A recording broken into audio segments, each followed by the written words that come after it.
Welcome back to a new episode of uncensored talk with Arpan. আমি অর্পণ, তোমাদের সবাইকে স্বাগত জানাচ্ছি একটি নতুন এপিসোডে। আজকের এপিসোডে রয়েছে দুটো ঘটনা, দুটোই মারাত্মক ঘটনা। রিয়েল ইনসিডেন্টের ওপর বেস্ট করেই দুটো ঘটনা আজকে তোমাদেরকে শোনাতে চলেছি। একটি ঘটনা আমাদের এখানেই রাজচন্দ্রপুরে ঘটেছে, অনেক আগেকার ঘটনা, প্রায় আর্লি 90s ঘটনা বলতে পারো। আর একটি ঘটনা খুবই রিসেন্ট, মুম্বাইতে ঘটা। সেটি আমারই পরিবারের একটি লোকের সাথেই ঘটেছে, তার আমি নাম নিচ্ছি না কারণবশতই। তো ঘটনা দুটো আজকে তোমাদের সাথে আমি শেয়ার করতে চলেছি। তবে তার আগে বলে রাখি, যদি চ্যানেলে নতুন হয়ে থাকো অবশ্যই সাবস্ক্রাইব করো চ্যানেলটাকে। এই ধরনের ঘটনা যদি শুনতে তোমরা ভালোবাসো অবশ্যই ভিডিওটাকে লাইক করে দাও। আর কে কোথা থেকে ঘটনাটা শুনছো এবং কাদের সাথে শুনছো এবং ঘটনাগুলো তোমাদের কেমন লাগছে অবশ্যই আমাকে কমেন্ট করে জানাতে ভুলো না। তোমাদের লাইফেও যদি এমন কোনো হরর এক্সপিরিয়েন্স, ইনসিডেন্টস বা সত্য ভৌতিক ঘটনা থেকে থাকে তাহলে অবশ্যই আমাকে খুব সহজে তোমার ঘটনা কিন্তু মেল করে পাঠিয়ে দিতে পারো। এবং সমস্ত লাইভ আপডেট বা কোন ঘটনা কখন আসছে বা তোমার ঘটনা কিন্তু শেয়ার করার জন্য ডিসক্রিপশানে দেওয়া ফেসবুক আইডি এবং ইনস্টাগ্রাম আইডিতে কিন্তু আমাকে গিয়ে ফলো করতে পারো। আশা করছি অলরেডি লাইক করে দিয়েছো, কমেন্ট করে দিয়েছো কে কোথা থেকে শুনছো। তো আর কথা না বাড়িয়ে সরাসরি এবার ঘটনাতে আসছি। যে ঘটনাটার কথা আজকে বলছি সে ঘটনাটা ঘটেছিল আজ থেকে প্রায় বহু বছর আগে। সময়টা তখন আর্লি 90s। তো কোনো এক শীতের রাতে লাস্ট ডানকুনি লোকাল ধরে রাজচন্দ্রপুরে একটি ভদ্রলোক নামে। ট্রেনটি স্টেশন থেকে বেরিয়ে গেলে সে তার বাড়ির পথের দিকে রওনা দেয়। যখন স্টেশন দিয়ে সে হেঁটে যায় তখন সে একটা অদ্ভুত রকমের আওয়াজ শুনতে পায়, মানে গোঙানি টাইপের বা কান্নাকাটি করলে যেরকম আওয়াজ হয় সেরকম একটা হালকা আওয়াজ শুনতে পায়। সে এদিক ওদিক চারিদিকে তাকায়, সে কিন্তু কিছু দেখতে পায় না। যেহেতু লাস্ট ট্রেন, সময় অনেকটাই হয়ে গেছিলো, রাত অনেকটাই গভীর ছিল এবং শীতের রাত তার মধ্যে। তো স্টেশনটি ছিল একদম নিশ্চুপ, চুপচাপ ফাঁকা এবং চারিদিকটা ছিল কিন্তু ঘন কুয়াশায় ঢাকা। সে তার মতন হেঁটে যায় এবং টিকিট কাউন্টারের সামনে যখন সে আসে সে দেখতে পায় একটি বাচ্চা ছেলে সে বদ্ধ টিকিট কাউন্টারের সামনে দাঁড়িয়ে কাঁদছে। বাচ্চাটিকে দেখে তার মনে প্রথমেই প্রশ্ন আসে যে এত রাতের বেলা এরকম একটা ছোট বাচ্চা টিকিট কাউন্টারের সামনে দাঁড়িয়ে কাঁদছে, যে কী ব্যাপার? সে কি হারিয়ে গেছে, না তার বাবা মা এখানে ফেলে তাকে চলে গেছে? সে বুঝতে পারে না। সে বাচ্চাটার কাছে যায়, বাচ্চাটার কাছে গিয়ে বলে যে তোর বাড়ি কোথায়, তুই এখানে কি করছিস, এত রাতে তুই একা এখানে কি করছিস, কাঁদছিস কেন? এই প্রশ্নগুলো করায় বাচ্চাটা কিন্তু কোনো উত্তর দেয় না, বরং সে আরও জোরে জোরে কাঁদে। লোকটা ভাবে যে এত ছোট একটা বাচ্চাকে আমি যদি এখন এখানে রেখে চলে যাই তাহলে কোনো বিপদ ঘটতেই পারে, বা ও একা একা এত ঠান্ডায় এত শীতে কি করবে। আমি ওকে সাথে করে আমার বাড়িতে নিয়ে যাই, পরের দিন যখন সকালবেলা হবে পরের দিন সকালে আমি ওর সাথে ওকে নিয়ে গিয়ে পুলিশ স্টেশনে গিয়ে যোগাযোগ করবো পুলিশের সাথে যে কি করা যায়। তো বাচ্চাটিকে কোলে তুলে নিয়ে লোকটি স্টেশন থেকে বেরিয়ে তার বাড়ির পথের দিকে হাঁটতে থাকে।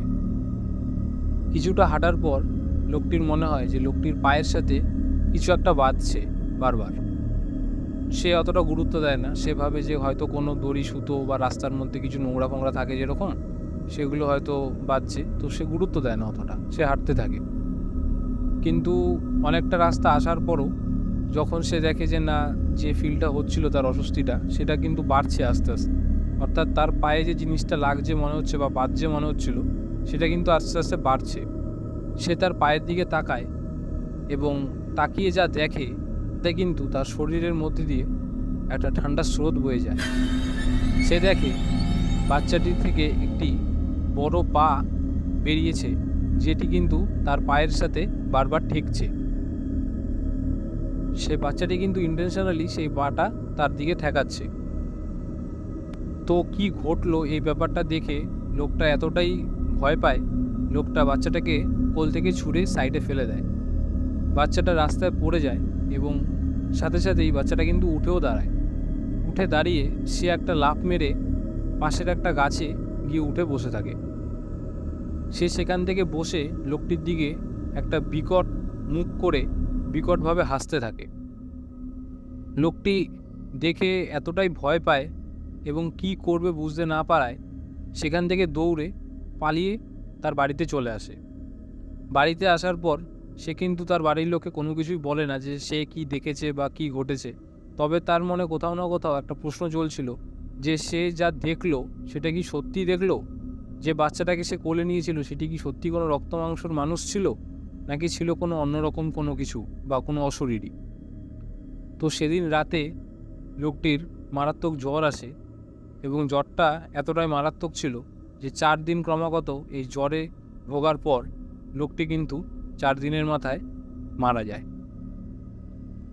তো এটাই ছিল আজকের প্রথম ঘটনা। ঘটনাটা কেমন লাগলো তোমরা অবশ্যই কমেন্ট করে জানাও।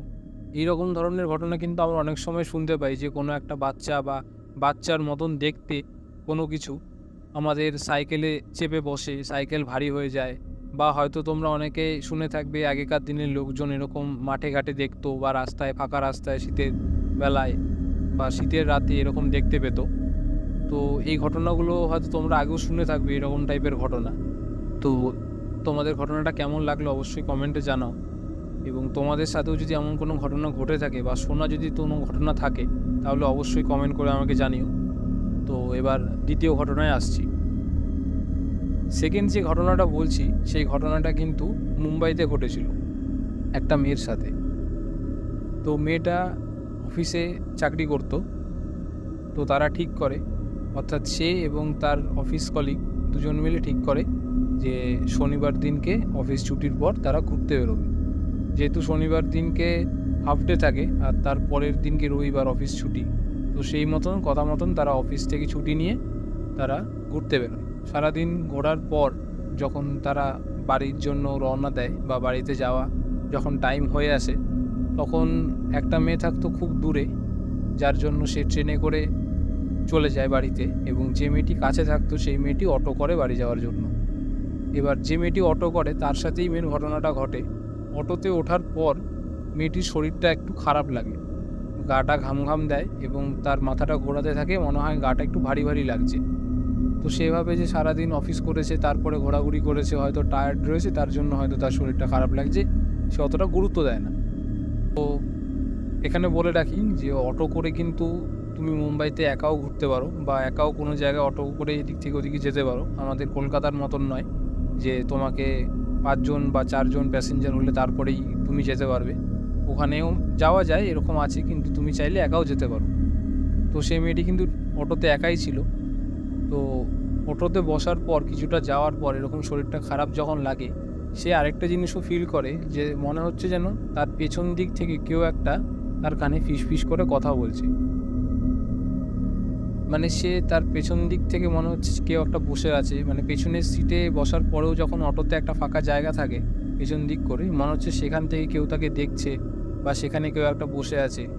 তো এই ধরনের ফিলটা হয়, কিন্তু মেয়েটা অতটা পাত্তা দেয় না, ভাবে যে সারাদিন এত জার্নি গেছে তার জন্য হয়তো এরকম লাগছে, শরীরটা খারাপ লাগছে।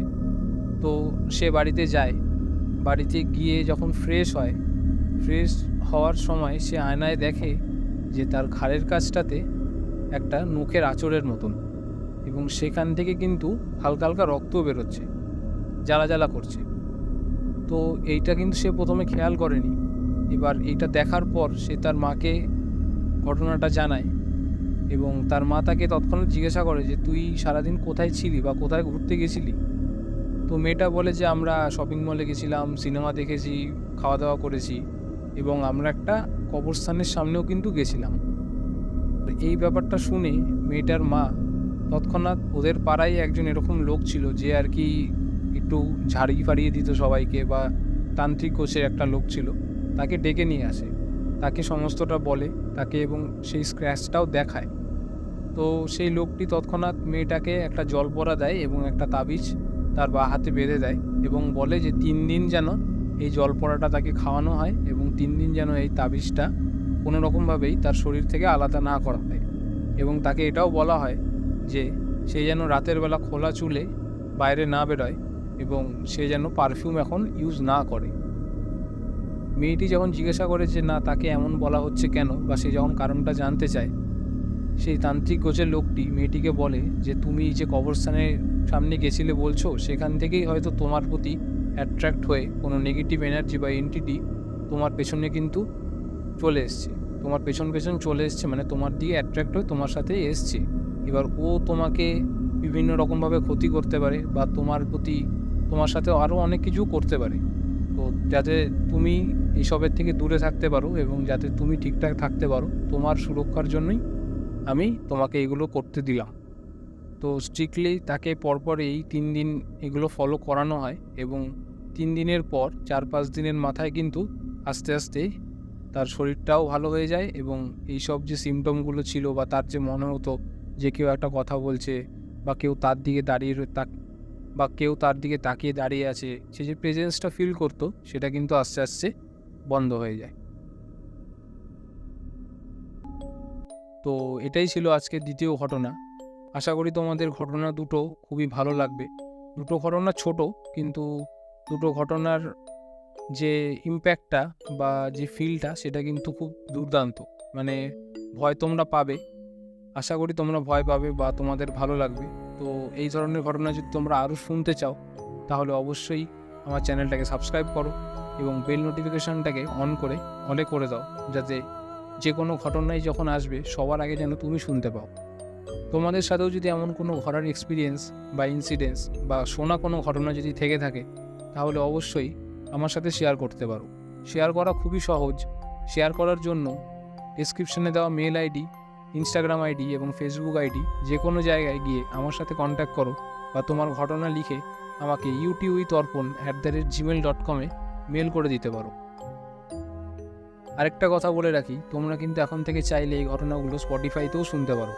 লিঙ্ক কিন্তু ডেসক্রিপশনে রয়েছে এবং প্রতি রবিবার এবং সোমবার রাত 9টার সময় কিন্তু স্পটিফাইতে নতুন এপিসোডগুলো আপলোড হয় এবং প্রতি মঙ্গলবার এবং শুক্রবার রাত 9টায় কিন্তু ইউটিউবে নতুন নতুন এপিসোড আসে।